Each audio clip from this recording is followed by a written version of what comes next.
Good morning and welcome to episode 65 of the Roguecast. For those who've been following my work, and by that I mean the discourses and my writings on the Rogue Mail site, you will be aware that over the last 3 months or so I've been opining on a lot of matters pertaining to what we know as the law. Now, before I dig into the subject of today's discourse, I would like to begin with a couple of quotes from two notable writers, philosophers and authorities on matters of the law. The first one is from John Locke, and it goes thus: "The natural liberty of man is to be free from any superior power on earth, and not to be under the will or legislative authority of man, but to have only the law of nature for his rule." Hold that in mind. The second one, and you'll see shortly how these pertain to what's happened during the course of the last week. The second one is from Thomas Paine, and he stated, "To argue with a person who has renounced the use of reason is like administering medicine to the dead." Those are short, those are succinct, and often when we know someone is lying, as I've opined on numerous occasions now, when we know someone is lying to us, one of the first clues is that what they are expressing is unnecessarily complicated. And there was a classic example of this last week in which a judge, a High Court judge, by the name of Stein, she's a South African from a aristocratic family whose relatives have got interesting connections in what you might call, in and through what you might call the deep state. She is the judge. She's also a dame, which of course is the equivalent of a knight of the realm. And this woman was brought in, or placed, if you like, to determine to deliver a judgment in regard to the Richard D. Hall harassment claim. That hearing, if it was a hearing and not just a example of window dressing, was heard on July the 22nd of this year. So after 3 months of sitting on her verdict, it's finally been delivered.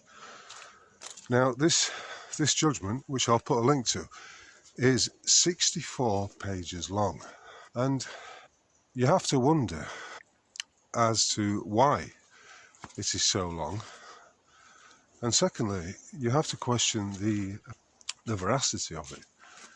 The first paragraph of that judgment gives it away, because in that first paragraph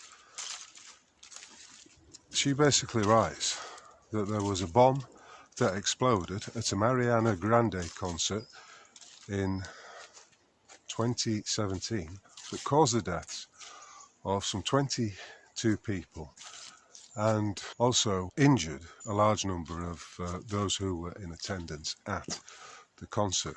Now, that statement in and of itself is a fundamental lie. And I can say this with absolute confidence because the narrative is fake. That narrative requires you to accept that a 33-kilogram bomb was detonated in the foyer at Manchester Arena on that date.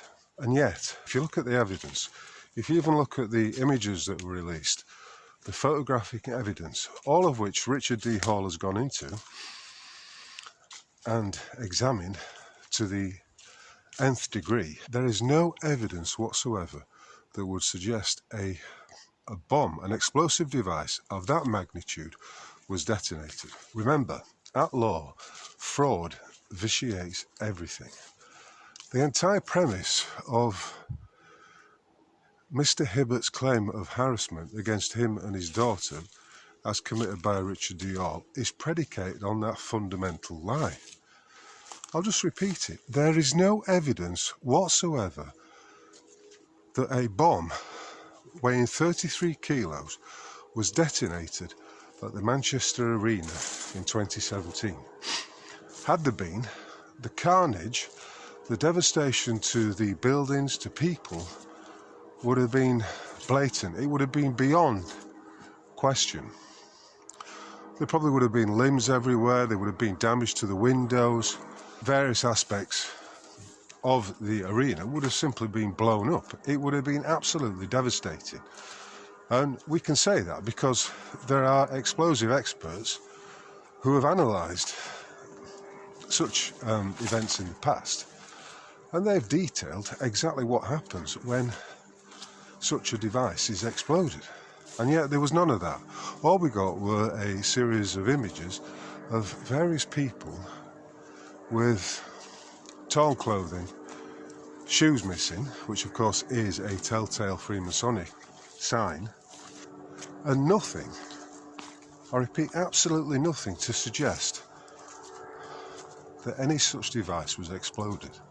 So the entire premise of Dame Stein or Stein, I mean either way it's quite an appropriate name, because I am firmly of the view that this judgment, this purported judgment she has issued, is a stain on the already blackened name and tarnished reputation of what is left standing of the British judiciary. I'll come back to that in a minute, but another example of a stain on the British judiciary is the sad case of, I think he's called Mike Lynch, who was sent down for 3 years when all he'd done was to carry a placard and engage in some discourse with a couple of numpty, or with several South Yorkshire police officers. I'm not saying constables because they are police. They are effectively agents of the bank. And the key tenet of it was essentially, he was saying, we have a duty to, as fathers and as grandfathers, to protect our children from the dangers that are inherent with the admission of so many young men of fighting age who were being admitted into this country as illegal immigrants and placed in various communities up and down the length of these lands. And of course, Rotherham is a significant aspect in all of this, because it was there that there was a series of grooming gangs that targeted white indigenous girls in Rotherham and effectively groomed them and raped them.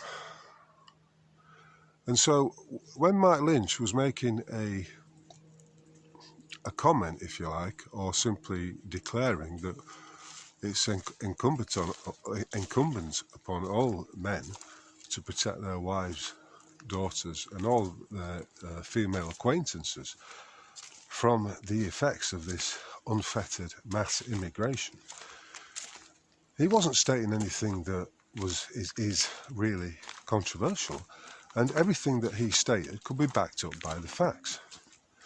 Unlike the judgment of the judge in his case, the judge who sent him down, whose name is Jeremy Richardson. Now, it's also fair to state that Jeremy Richardson is a demonstrable hypocrite. For some time ago, he declined to send down a predatory paedophile on the basis that a jail sentence would have been too tough for him to cope with. It would have been unfair. And yet, he sent down Mike Lynch, a man who had no previous convictions, criminal convictions, and was obviously no threat to his community. In fact, he was a stalwart of his community, from what I can gather. And I'm I'm of the view that in these times of lies, if you like, it is incumbent upon each of us to stand up and speak the truth. Whilst God loves a trier, the devil loves a liar. So, in the case of Mike Lynch, the judge sentenced him to 3 years imprisonment, and last week it was announced that Mike Lynch, aged 61, had committed suicide and therefore died in prison. So you could argue, quite cogently and logically, that Judge Jeremy Richardson knowingly issued what amounted to a death sentence. And in a similar vein, we've got the same nonsense pertaining to Judge Dame Stein. I've written extensively, and I have got knowledge of what constitutes a void order. And it's not difficult to explain. If a judge has ignored, overlooked or rejected evidence that is correct, evidence that is true, and then issues an order that is in contradiction of the facts of the matter, then that order is incurably void. It has no legal standing whatsoever. I'll put a link to an article I wrote regarding my friend Steve's case against the licensed broker called NatWest, and how he dealt with a void order from the court in the same way. So in Richard D. Hall's case, if I were in his shoes right now, right, I would refuse to accept this order as it is demonstrably void. There's been no fair hearing. There has been no assessment of the facts of the matter. The only investigation into the truth, as far as I can see it, was that carried out by Richard D. Hall. And when you sift through the evidence, okay, you disregard the official narrative and sift through the actual evidence, the facts of the matter, you will see also exactly that which I've been talking about. Her judgment, therefore, is based entirely on a lie, a falsehood. That falsehood is that which she expresses in the opening paragraph, namely that a 33-kilogram bomb did go off and did cause mass carnage, and that this explosion led to Hibbert and his daughter, who were the claimants, remember, in this entirely fraudulent claim. Hibbert and his daughter claimed that they suffered life-changing injuries as a consequence of this, and yet there is no evidence that any bomb was detonated. That is just a fact. So the ensuing 64 pages is built upon a lie, a fraud, if you like. There are a couple of points that need to be mentioned at this juncture. Firstly, that you could say, with good reason, that the Manchester Arena was manifestly a false flag event. And anyone who doubts that false flags actually are real, or that they do take place, is encouraged to go and look into the Gladio operation, which was set up after the Second World War, and you will see that, you know, we're going back centuries here. States have long, since time immemorial, have used false flag events in order to guide a situation into them delivering an outcome which permits them to make a change to the law or to add some new level of security to that which already exists. Of course, it's the classic Hegelian dialectic at play. So Any notion that false flags don't exist should be discounted immediately on the basis of the facts. There is another maxim at law. I don't suppose I could sound fond of it. I particularly appreciate it, and that maxim, as I've said before, is that fraud vitiates all.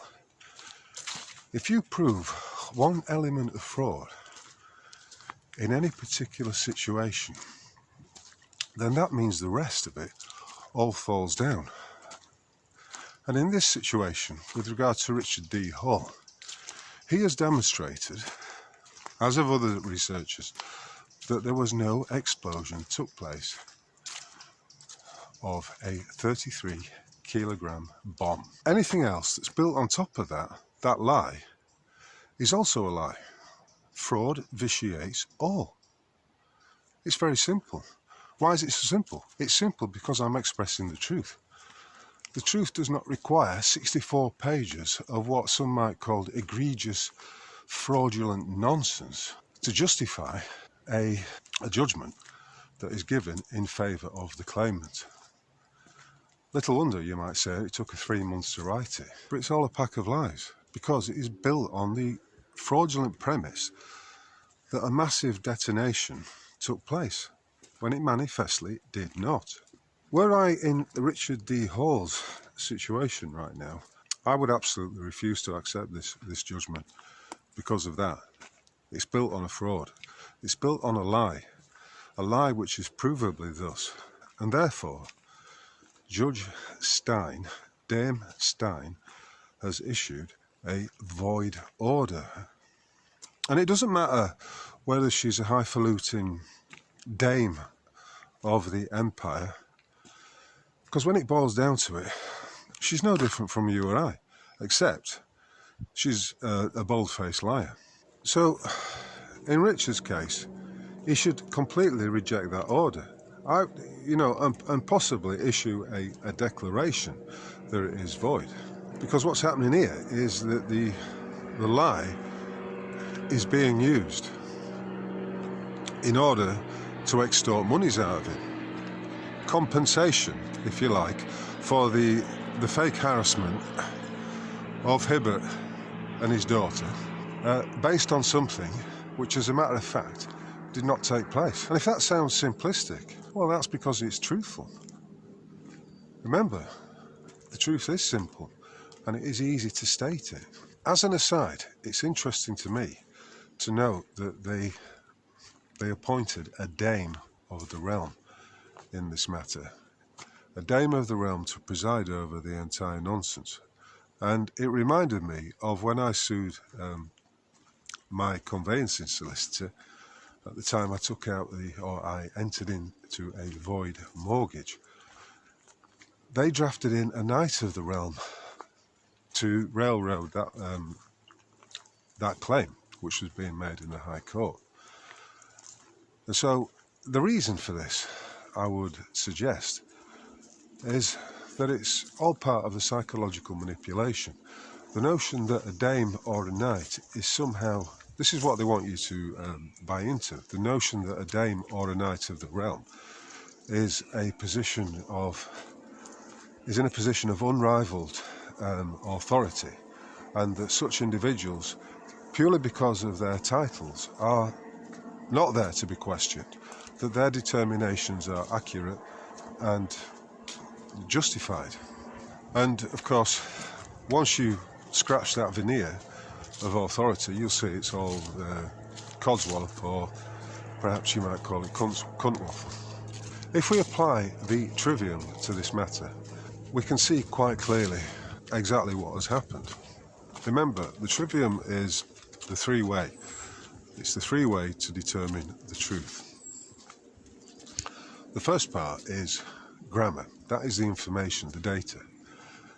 And as I've already expressed, if we go into the who, what, when, where of the false flag event at Manchester Arena some 7 years ago, it becomes quite clear that at best there was simply a firework going off, or a pyrotechnic device was detonated, and that pyrotechnic device did not create anywhere near the level of damage that a genuine 33 kilo bomb would have done. There was nowhere near the devastation. And I'm not going to go into the minutiae of the details here because Richard has done that, as has Ian Davis, who's also written a book on the matter.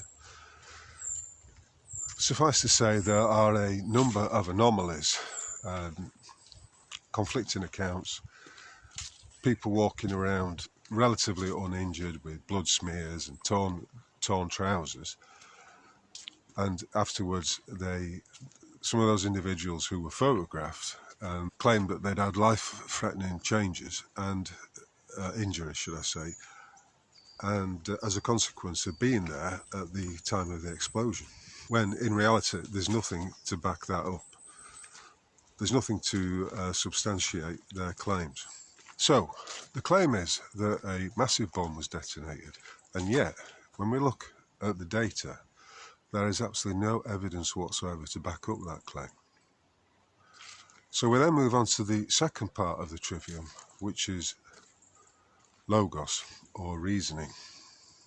We get into the how and the why, and what happened. If we take the data, namely there were no real injuries, there was no damage to the building, there was nothing consistent with the detonation of a bomb of that magnitude, then we can start to bring in other factors and start to question the how and why of it. And of course, when we look into the history of false flags and the way the deep state, the Freemasonic sorcerers and the rest of them have committed a series of innumerate false flags down the centuries, the truth becomes ever more clearer. And then the rhetoric is where you simply express that which you have, the conclusions you have reached as a consequence of sifting through the data and applying reason or logos to the matter. That's all that Richard D. Hall has done, and you know, that is the correct way to do it, and it's the correct way of ascertaining the truth of any particular matter. And from that we can determine that Judge Staines' determination, her judgment, is fallacious, because it falls apart in that first paragraph when she states that there was a bomb went off that caused mass devastation.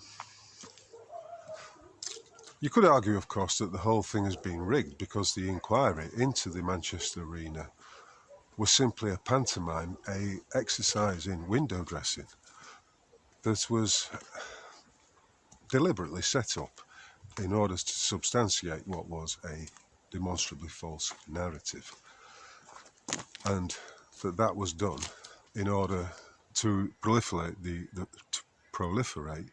false notion that there had been a genuine terrorist attack at the Manchester arena.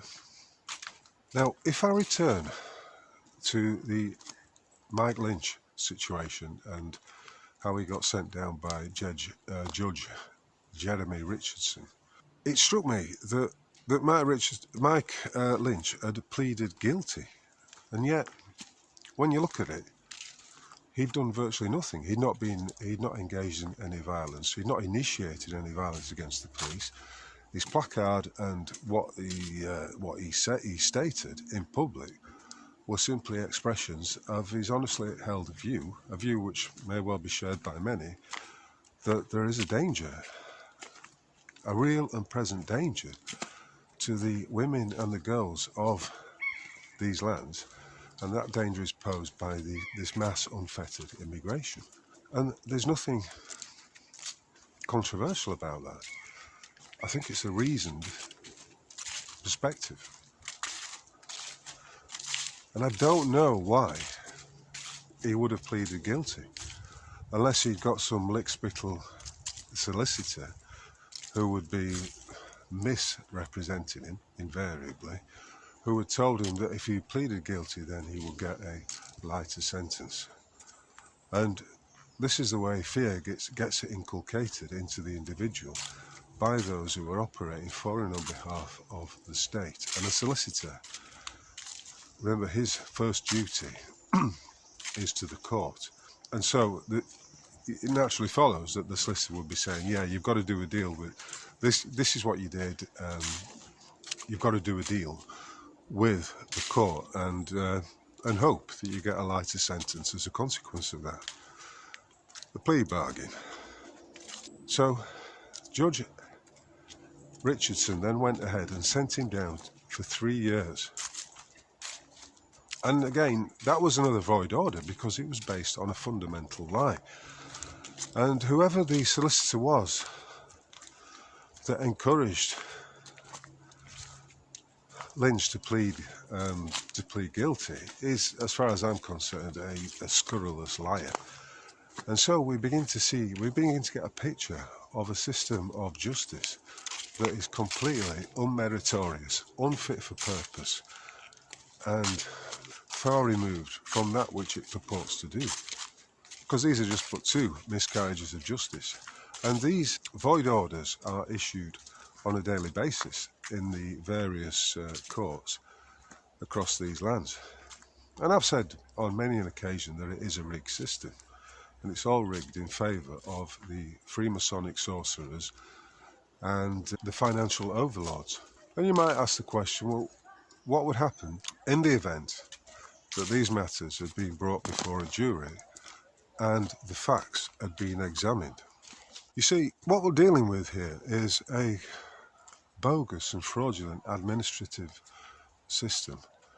It's sometimes referred to as the administration of justice. And if you go into the works of Lord Blackstone from a few centuries ago, you will see that administrative courts are completely unlawful in the Isles of Britain. It's as though a layer of asphalt or tarmac has been laid over the cobblestones which form the bedrock of British jurisprudence. In both of these cases, I would posit that there would be a very different outcome had they been presented to a jury. Had Mike Lynch and Richard D. Hall been allowed to present their evidence to a jury of their peers, rather than having to present it to one bewigged interloper who's sitting on the bench and falsely presuming that they have the authority to determine the facts of the matter when they don't. Such systems of justice are manifestly inferior to the jury system,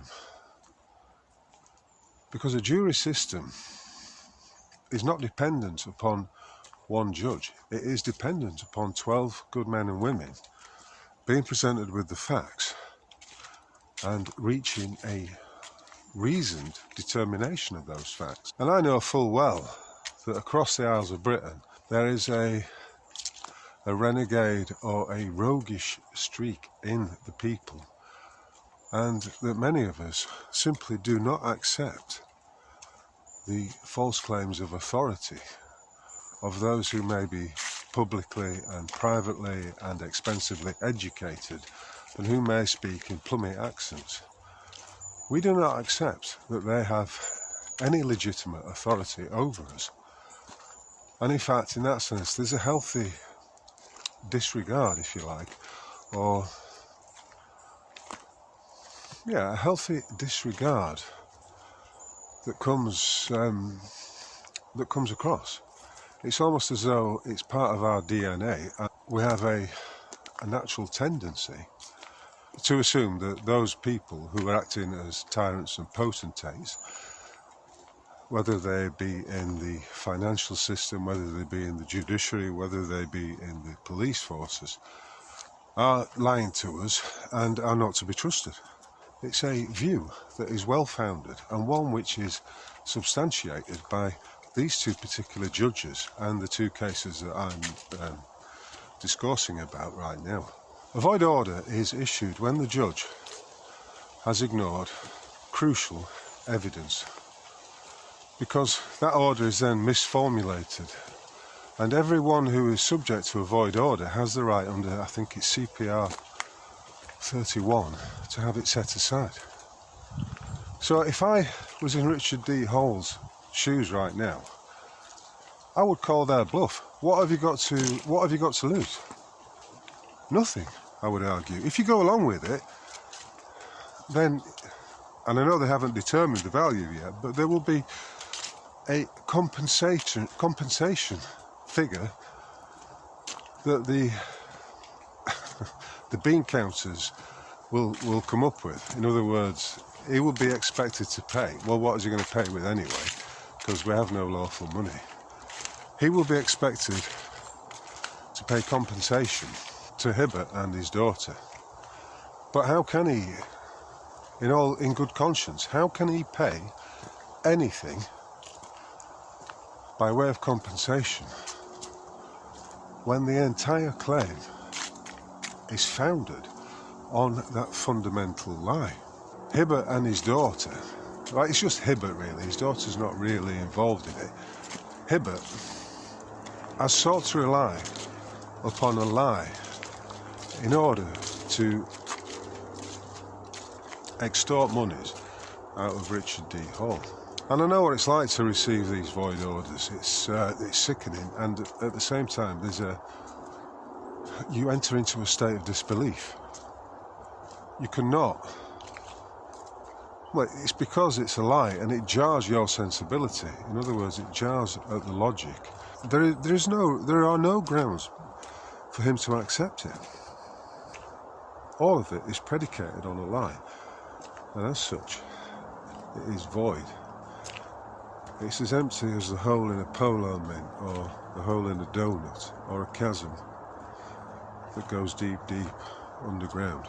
In a way, though, both of these judges have done us a favour, insofar as they have exposed the manifestly incompetent nature of His Majesty's Courts and Tribunal Service. And as we've been stating for the last 10 years or so now, with regard to the Great British Mortgage Swindle, the entire system is rigged and of no use whatsoever to the people. Its only use is to those who wish to suppress, extort and control the people for their own nefarious ends. So that order of Judge Stein, or Stain, whichever you prefer, is void. It's completely, totally and utterly void, as it's predicated on a false premise, an untruth, a falsehood. I don't know if I can state it any plainer than that. And when an order is void, the individual there is no compulsion for an individual to go along with it. It needs to be declared as such. I mean, it could be argued that Richard, by seeking the assistance of a barrister or an attorney at law, has fallen into the trap. Because in the legal system, an attorney is there basically to represent the interests of a corporate fiction, or somebody who is incompetent and foolish and incapable of representing themselves. I don't think I would have accepted it in the first instance because of the fundamental lie.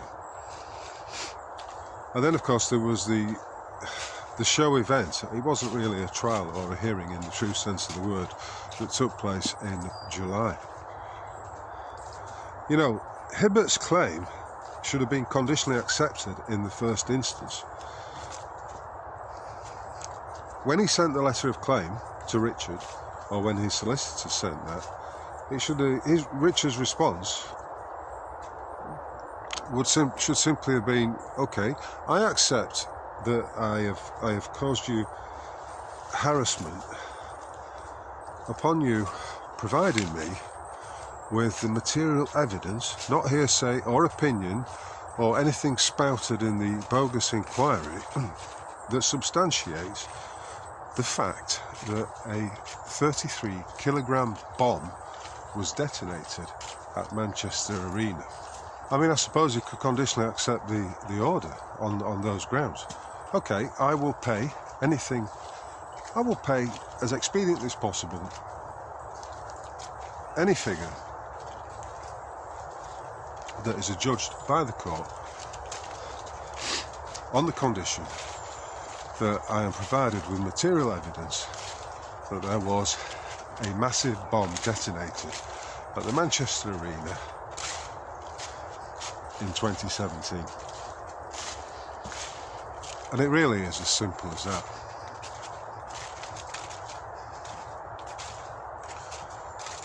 Anyway, this has been episode 65 of the Roadcast. A big thank you to all of those who have chucked a few quid into the tips jar by way of the Buy Me a Coffee button on my website. It is truly appreciated. Thank you very much. If you haven't subscribed yet, then please subscribe to my website. And if you prefer, you could also subscribe at the substack.com page.